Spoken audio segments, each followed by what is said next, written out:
अस्सलाम वालेकुम। मैं हूं आपका होस्ट सैयद मोहम्मद उमर शाह और आज हम आपको दिखाएंगे एचिसन कॉलेज में मंदिर और गुरुद्वारा।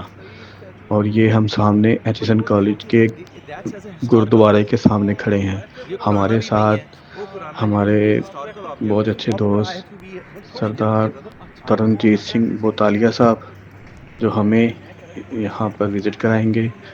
और इसके साथ ही हमारे साथ हमारे बहुत ही अच्छे दोस्त फैज़ान नकवी साहब भी हैं जो लाहौर के खोजी के नाम से मशहूर हैं।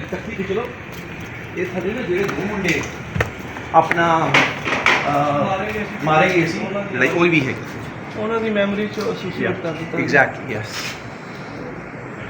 ਚਾਰ ਹੁੰਦੇ ਨੇ, ਦੋ ਕਿ ਚਾਰ? दो मुंडे सी ਉਹ 15 ਤੇ 16 ਵਿੱਚ ਆ। ਆਪ ਬਰਦਰ ਅੰਦਰ ਆ ਜਾਓ, ਜੋੜੇ ਪਾਈ ਰੱਖੋ ਬੇਸ਼ੱਕ, ਕਿਉਂਕਿ ਅੰਦਰ ਪ੍ਰਕਾਸ਼ नहीं है जिसे दूसरा प्रकाश ही जोड़े लेके जा सकते हैं। कई से रिजेक्ट करते, मैं नहीं रिजेक्ट करता। अगर दूसरा प्रकाश है तो होएगा फिर ठीक। अच्छा इतने चार दरवाजे हैं, ये ओरिजिनल दरवाजे हैं। हाँ ओरिजिनल दरवाजे, ओरिजिनल दरवाजे ज़बरदस्त। हाँ पुराने दरवाजे है। हर एक सिख स्टूडेंट ਨੂੰ याद है की याद है उन्होंने कि थले काला ते वाइट मार्बल से। अच्छा सारे सारे नहीं याद। हाँ ते गुरु ग्रंथ साहब का प्रकाश सामने होता सी।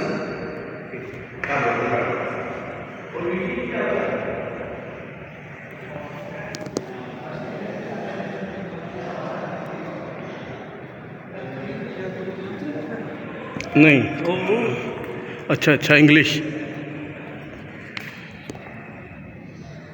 ਵੋਲੀਅਮ ਚ ਫਿਰ ਤੇ ਇਹਦੇ ਉਹ ਕੱਪੜੇ ਨਹੀਂ ਪਾਏ। तर्जमा है ना।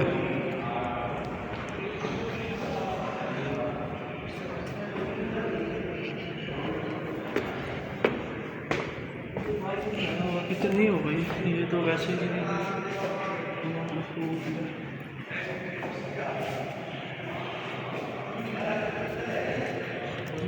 स्टोर है।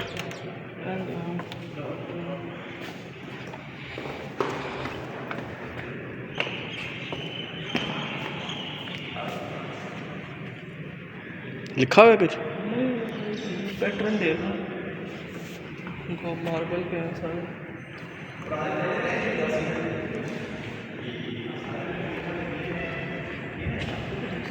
मैं वो बड़े पुराने दरवाजे देखे इस तरह के। आ ब्रदर आ जी चलिए।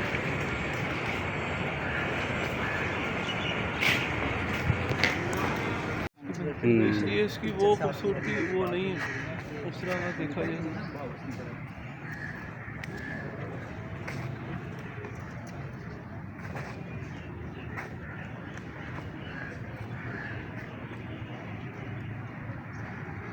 इधर आ